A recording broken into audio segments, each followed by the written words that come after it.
아멘.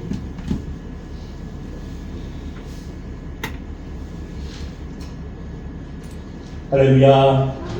할렐루야. 네, 오늘도 이렇게 새해가 되었습니다. 우리 새해가 되었으니까 인사를 나눠야 되겠죠? 우리 이 시간에 인사 나눌 때에는 새해가 되었습니다. 우리 축복하시면서 옆에 계신 분들에게 새해 복 많이 받으십시오. 우리 인사하겠습니다.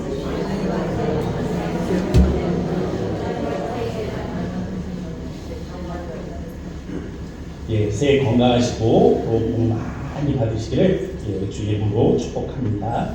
자, 우리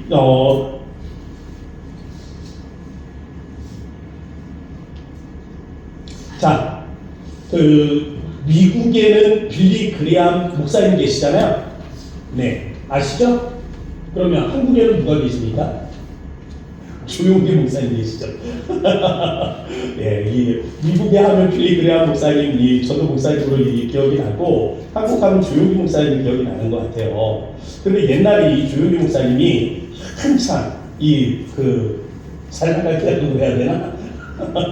영성이 뛰어나셔서 한국교회에 큰 부흥의 어떤 주역이 되었을 때 말이에요. 그때 보면 이 머리가 조금 빠지신 분들 다 저는 조용기 목사님처럼 보일 때가 있었어요. 왜냐면 이 외관은 비슷한데 목소리가 너무나 똑같은 거예요. 이 조용기 목사님 설교 스타일을 이렇게 조금 따라해 보시겠다라고 음성까지 그렇게 똑같이 따라하시는 분들이 좀 계시거든요. 그냥 조용기 목사님인 줄 알고 딱 가서 보면 자세히 보면 아닌 경우들이 종종 있었습니다. 근데 저도 그때 조용기 목사님이 하셨던 말씀 중에 하나 기억나는 문구가 있어요. 미십니까? 미십니까? 연습할 때 잘 되는데 여기 있으니까 안 되네요. 미십니까? 이 특이한 영향이 있는데, 네? 미십니까?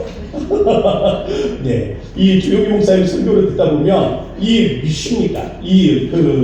물음이 굉장히 많았던 것 같아요. 그래서 우리 목사님 뭘 저렇게 믿냐, 왜 저렇게 미십니까를 많이 하나 생각을 했는데, 이 조용기 목사님의 이 메시지의 핵심은 믿음이었던 것 같아요.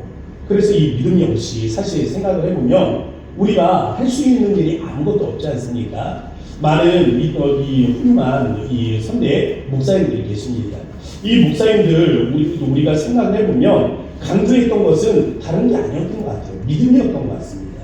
이 믿음을 강조하면서 믿음이 없이는 우리가 아무것도 할 수 없다라는 그 마음으로 이 믿음에 대해서 선포하셨던 것 같습니다. 저는 오늘 우리가 함께 말씀을 나눌 때 이 믿음에 대한 도전들이 우리의 마음속에 함께 할 수 있기를 주의 이름으로 축복합니다.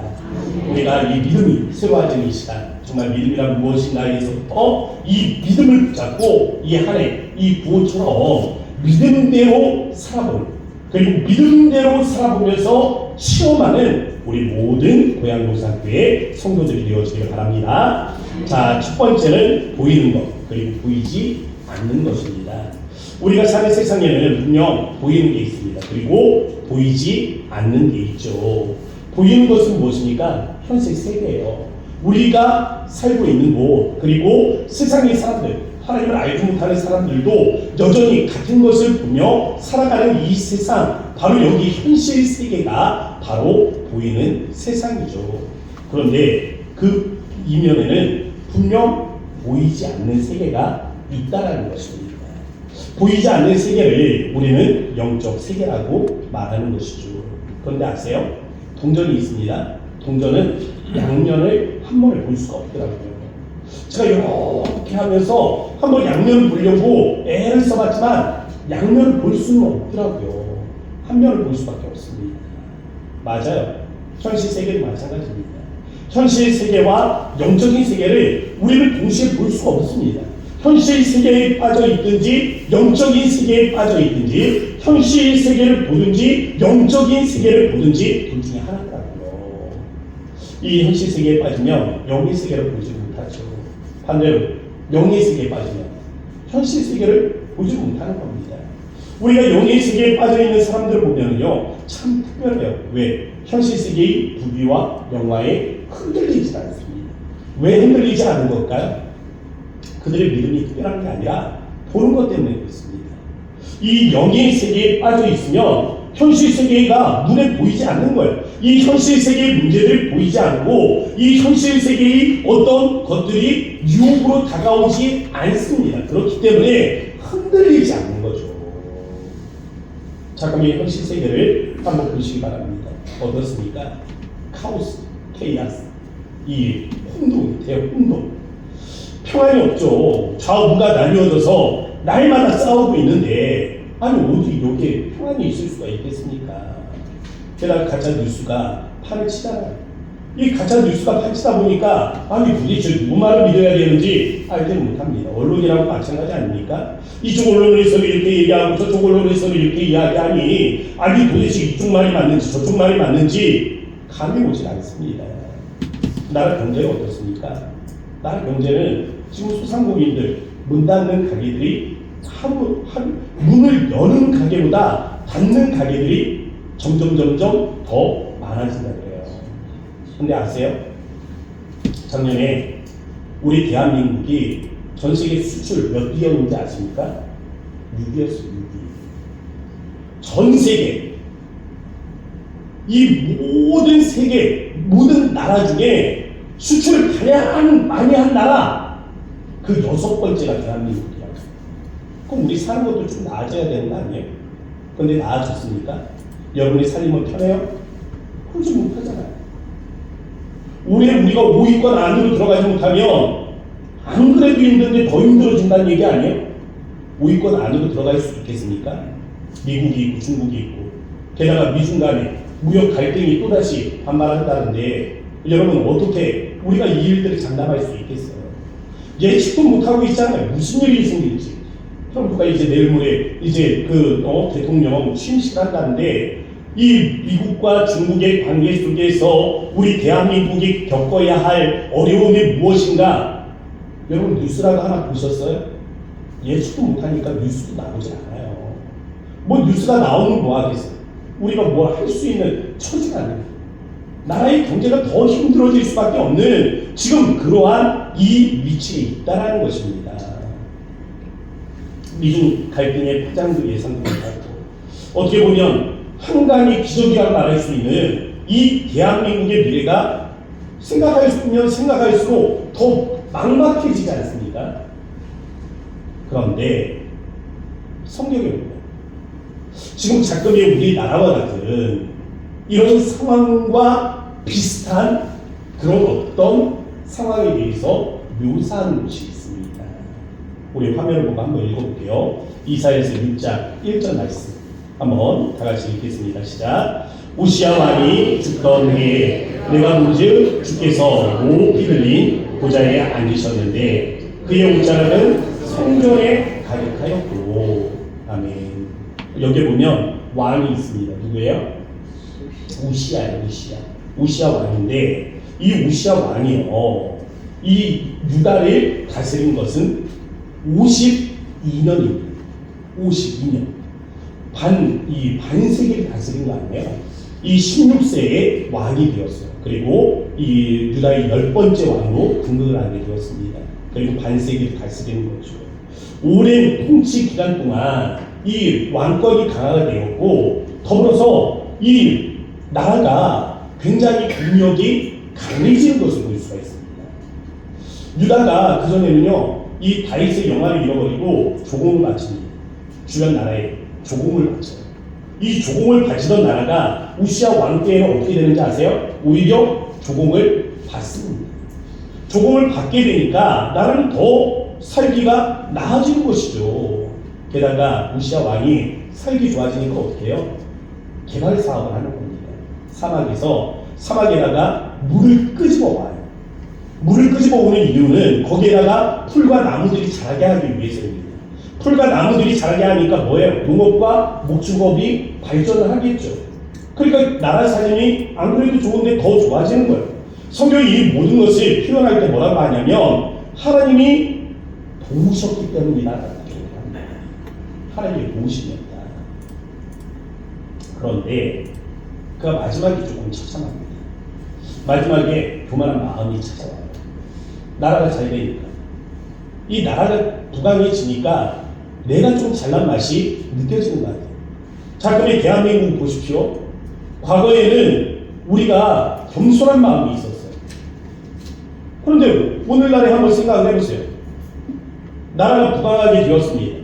세계 경제 11위에 이르게 되었어요.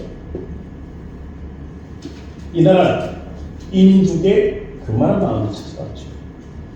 이 오시아도 마찬가지입니다. 교만한 마음이 찾아왔어요. 이 교만한 마음이 찾아오니까 그가 어떤 행동을 하냐면 제사장이 분향을 하기 위해서 제단에 올라가거든요. 그런데 그 분향을 제사장을 뒤로 하고 자기가 하겠다라고 올라가는 겁니다. 내가 하겠다. 내가 해야 하나님이 이 땅에 복을 주신다. 내가 올라가겠다. 제사장들 다 뒤로 물러서라. 그때 대제사장 아사랴하고 제사장 80명이 막았습니다.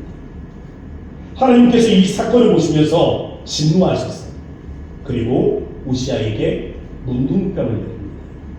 그래서 이 우시아 왕이 그 말년에는요, 이 왕실에 감옥처럼 갇혀가지고 말년을 보내게 된 겁니다.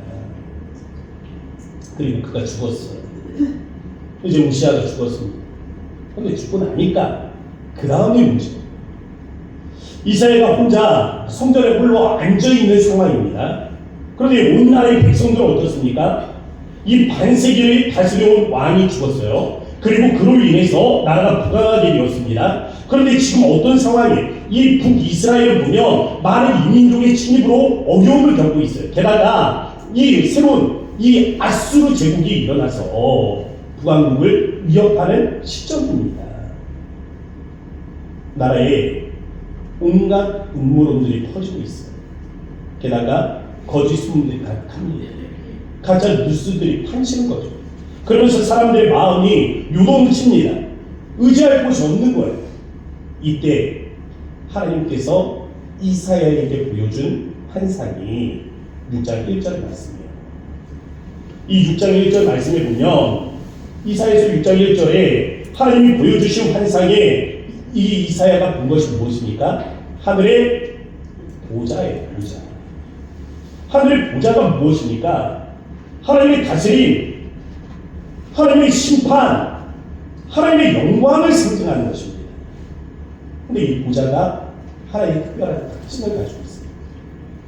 그냥 보좌를 본 것이 아니라 하나님이 그 보좌에 계시단 말이에요. 근데 그 하늘에 계신 보좌에 계신 하나님의 옷자락이, 저 높은 곳에 보좌가 있는데 그 옷자락이 하늘로부터 밀어져서 성전에까지 가득히 덮여 있는 겁니다. 이 환상을 본 거예요. 하나님의 옷자락이 상징하는 것이 무엇이겠습니까? 이 땅과 하늘을 지금 연결하고 있는 것이 뭐예요? 하나님의 옷자락이에요. 하나님의 옷자락이 이 땅에 늘어뜨려져서 말씀하고 계시는 것이죠. 보좌가 뭐라고 했습니까? 하나님의 통치가 있죠. 하나님의 통치가 저 하늘, 저 높은 곳에 둥 떨어져 있는 것이 아니라 지금 이곳, 이 땅에 하나님의 옷자락이 흘러내리는 하나님의 통치가 흘러내리고 있다 라는 이 사실을 우리에게 보여주고 있는 것입니다. 땅은 옷자락을 통해 하늘의 보좌와 연결이 되어 있는 것이죠. 하나님은 이사야에게 보이는 현실이 다가 아니다 라는 것을 보여주는 겁니다. 이사야에게 보이지 않던 영의 세계에 대한 문을 띄워주고 있는 거예요. 하나님은 동떨어져 계신 분이 아니라 땅과 연결이 되어 있다. 이 성전과 연결이 되어 있다. 하나님의 이 세상을 통치하고 심판하신 분이심을 우리에게 다시 한번 일러주는 것입니다. 시편, 우리가 요즘 이 새벽에 말씀을 나누고 있는데요, 13편에 보니까 다윗의 시편이 등장해요. 근데 이 13편에 보면 재미있는 표현이 있습니다. 질문을 4번 하면서 시작해요. 근데 같은 질문입니다. 그러니까 같은 말을 4번 반복을 하는 거예요. 뭐라고 말하냐면 도대체 언제까지입니까? 라고 묻습니다. 하나님, 이 고통이 도대체 언제까지입니까? 하나님, 이 어려움이 언제까지입니까? 도대체 이 환난은 언제 끝납니까? 반복을 하는 거예요. 반복하면서 묻는 거예요. 이 참담한 상황들을 돌아보며 하나님께 묻고 싶은 겁니다. 여기 하나님은 도대체 어디 계십니까? 하나님의 통치가 이 환난과 이 고통 가운데 어디에 있는지 묻고 싶은 거예요. 하나님, 도대체 이 상황이 언제 끝나는 겁니까? 이 질문을 던지면서 다윗이 두려워하는 게 있었습니다. 자기가 사망의 잠에 빠질까, 영적 침체에 빠지고 영적 어두움에 빠지고, 그래서 이 믿음을 잃어버리게 될까봐 두려워하고 있는 거예요. 그럼 궁금하지 않아요? 여기까지는 우리하고 똑같잖아요. 여기까지는 우리도 그렇잖아요. 그런데 다윗은 이 영적 어두움의 시험을 극복하고 그 영적 침체를 뚫고 하나님 앞에 나왔단 말이에요. 어떻게 나왔는가? 라는 거죠. 그는 믿음. 하나님에 대한 믿음을 붙잡는 겁니다. 하나님의 살아계심을 믿은 거예요. 하나님의 인자하심을 믿은 겁니다. 하나님의 선하심을 믿은 거예요. 하나님의 그 역사하심을 믿은 거예요. 하나님을 믿은 겁니다. 그가 구한 거는 하나예요. 나의 눈을 밝힐 수 있어요. 지금 상황은요, 하나님이 살아계신 것 같지 않다니까요. 상황은 그렇지는 못해. 그런데 믿음은 있구나. 마음에 믿음은 있는데 지금 내게 주어진 상황은 그러지는 못하는 겁니다. 보이는 현실이 아니라 그는 보이지 않는 그 세계를 믿음으로 바라보고 있는 거예요. 그걸 보게 해달라고 구하는 겁니다. 나의 눈을 밝히소서. 하나님, 내가 눈에 보이는 세상이 아니라 보이지 않는 세상을 보게 하소서. 나의 눈을 밝히소서.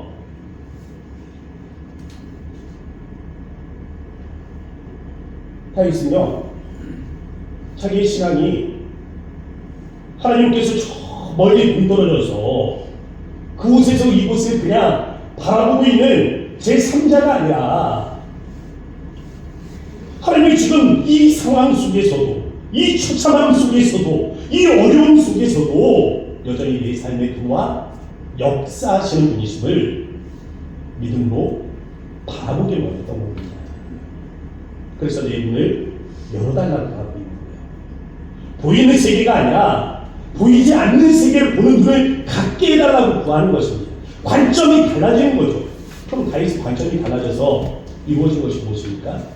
자기의 삶과 하늘의 보좌를 연결하는 것입니다. 하늘의 보좌가 지금 내 삶에 임하게 되는, 하나님의 통치가 내 삶에 임하게 되는 거예요. 하나님의 심판이 내 삶에 임하게 되는 것입니다. 우리의 눈이 바뀌면 이런 역사가 일어날 수 있다. 여러분에게 하늘 보좌가 어디에 있습니까? 저 먼 천국에 있는 것이라고 생각을 한다면 여러분들은 땅을 보면서 살기 때문에 그런 거예요. 아직은 우리의 눈이 현실 세계에 갇혀 있는 것입니다. 우리의 눈이 보이지 않는 영의 세계를 바라보게 되면 하나님, 우리 곁에 와 계세요. 우리의 삶을 다스리십니다. 우리의 삶을 역사하세요. 이것이 바로 살아계신 하나님이에요. 살아계신 하나님. 이 살아계신 하나님을 믿는 것, 그것이 우리가 지켜야 할 믿음인 것입니다. 두 번째, 믿음대로 살아보자. 지금까지 살펴본 것은요, 보이지 않는 것을 수망하는 것, 바로 이것을 믿음이라고 표현했습니다. 바로 이런 관점으로 믿음을 설명한 또 다른 구절이 있어요.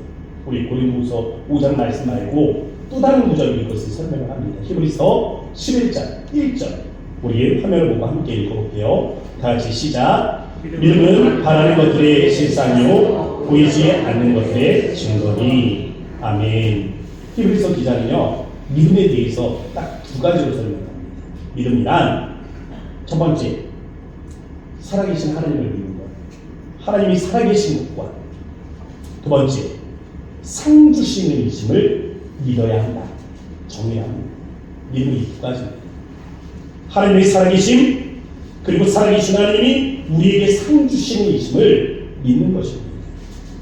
상에 관해서 지난주에 우리가 말씀을 나눴잖아요. 상. 이 고린도전서 이 말씀을 통해서 잠깐 말씀을 드렸습니다.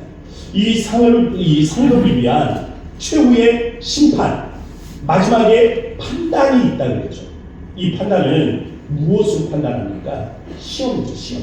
시험을 어떻게 통과하느냐에 따라서 판단을 하고 판단을 통해서 우리는 나중에 상급을 받게 된다는 것입니다. 여기서 뭔가 하나가 궁금해지는 부분이 있어요. 상이요, 상. 이 상은 언제 받습니까? 오늘 받아요? 내일 받아요? 상을 받아야 되는데 언제 받느냐?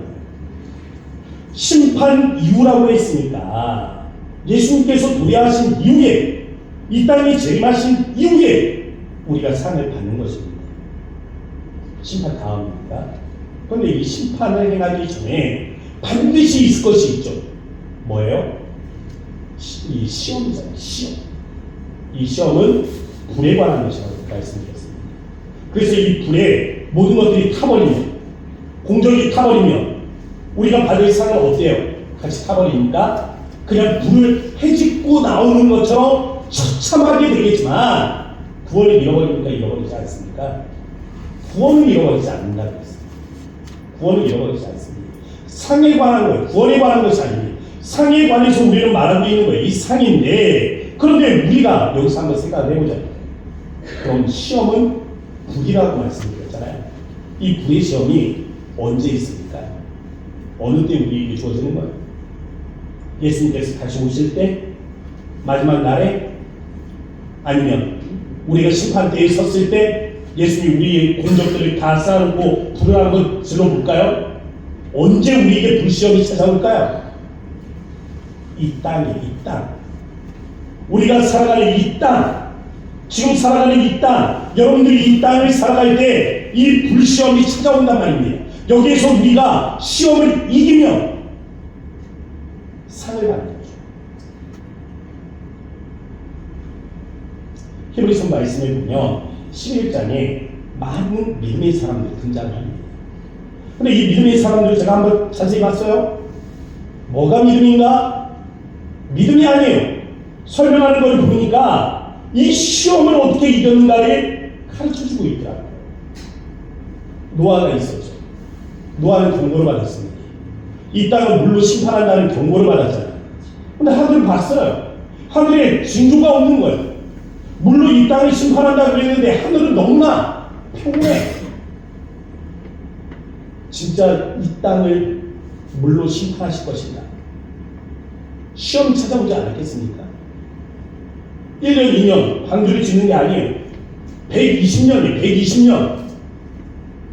한결같이 이 일에 순종하면서 나아갈 때 노아가 찾아오는 이러한 시험을 극복하기 위해서는 눈에 보이는 것이 아니라 보이지 않는 바로 그 세계를 바라봐야 했던 것입니다. 사라는 예언을 받았잖아요. 내년 이맘때 아들이 나올 것이다. 그런데 현실 세계가 보여주는 증거는 어떻습니까? 그의 나이가 89세예요. 생리가 끊겼습니다. 생리는 뭐예요? 과학이잖아요.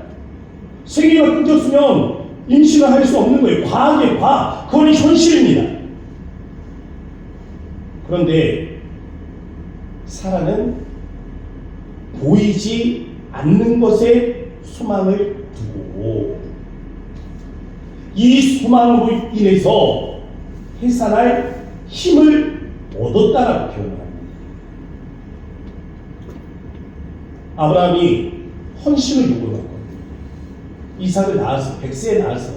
한 10년쯤 지났나? 그런데 이 이삭을 번제로 바치라는 겁니다. 이건 아브라함에게 불시험과 같은 것이죠. 아브라함이 이삭을 드리기 위해 모리아 산에 올라갔습니다.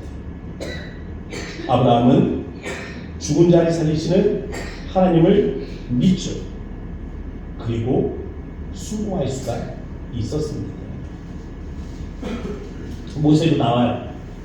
모세가 애굽 왕실을 버리고 이스라엘 백성들과 함께 고난의 길을 걸어가잖아요. 애굽 왕실에 있었으면 모세가 받은 혜택이 얼마나 많습니까? 근데 왜 버린지 아세요? 모세가 버린 이유가 뭔지 아세요? 히브리서 말씀을 보면 거기에 모세가 이 자기가 왕실에서 받을 수 있는 모든 혜택들을 버리고 이스라엘 백성들과 고난의 길에 동참하게 된 이유는 하늘에서 받을 상이 더 크다라는 것을 믿었기 때문이다라고 합니다.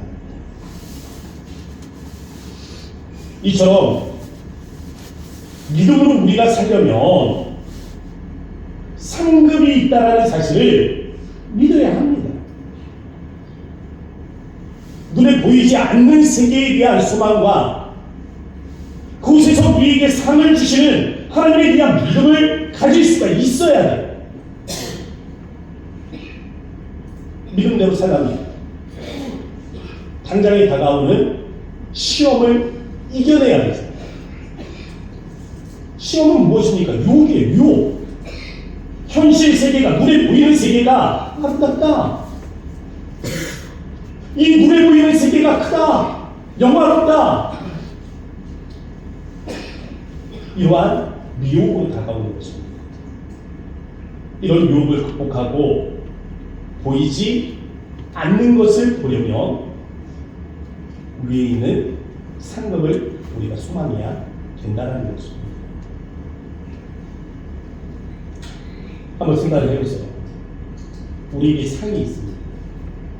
여러분들 받을 상이 있어요. 하늘에서 받을 상 때문에 땅에서 우리가 받을 수 있는 유익을 포기할 수 있습니까? 포기할 수 있어요?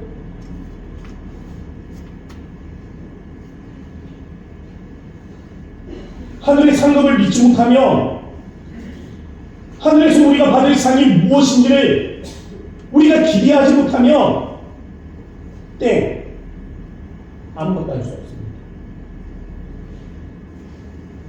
그냥 눈에 보이는 현실 세계를 쫓아갈 거예요. 믿음대로 살 수 없습니다. 이성과 과학, 현실성보다 하나님의 응답에 확신이 있다라고 믿으세요? 이 사실을 믿으면 그냥 있을 수 없습니다.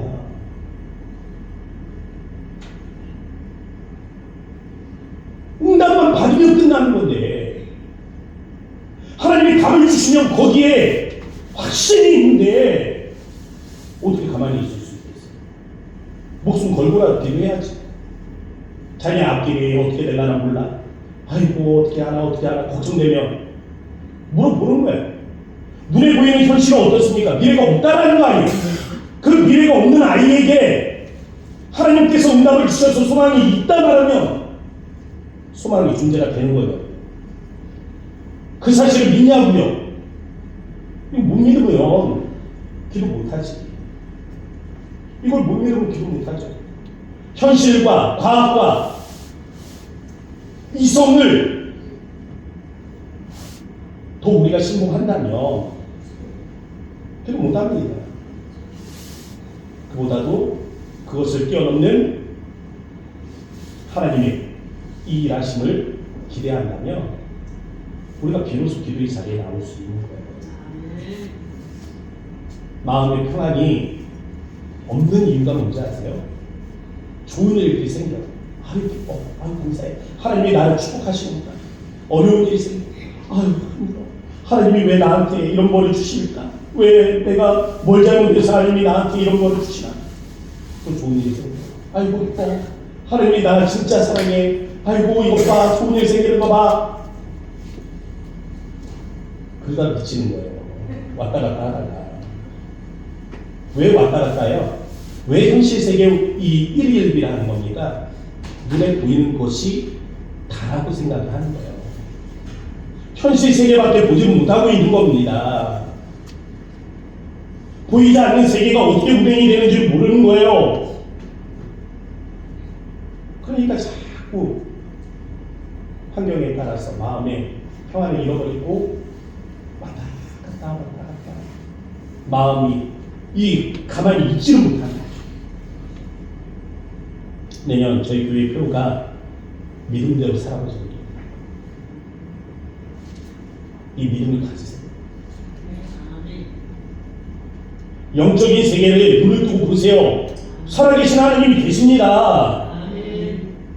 오늘 이 현실 세계에 하나님이 보이지 않는다고 안 계신 게 아니에요. 현실 세계의 이면에 계시다고요. 영적인 세계를 바라봐야 거기에서 역사하신 하나님을 볼 텐데 언제까지 우리의 눈을 이 현실에 갇혀서 보이지 않는 세계를 잃어버리겠냐고요. 그거 좀 보자고요. 우리가 보자고. 믿음으로 좀 보자고요. 이왕에 믿을 거면 진짜 믿음 가져보자고요. 거기에다 그치지 말고 하늘에서 받을 우리의 상을 우리가 기대해 봅시다. 그럼 땅의 거는 포기할 수 있잖아요. 하늘에서 받을 영광을 우리가 생각한다면 땅의 자존심 버리세요. 내가 이 집에 가자는데 누가 되나 그딴 거 버리고 겸손해지십시오. 가정에서, 교회에서, 직장에서 하늘에서 받을 상급을 우리가 기대하며 할 수 있는 일들이 있습니다. 그런데 하늘의 상급을 모르면 못해. 저도 알고 여러분들도 알 겁니다. 이 2025년 여러분들이 저를 보겠죠? 제가 믿음으로 한번 살아보겠습니다. 저도 여러분들 볼 겁니다. 누가 믿음으로 사시나? 어떤 믿음으로 사시나?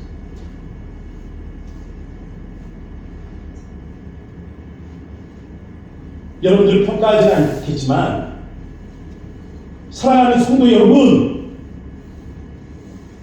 우리에게 좀 서로가 서로에게 도전을 줄 수 있는 이 믿음을 가집시다.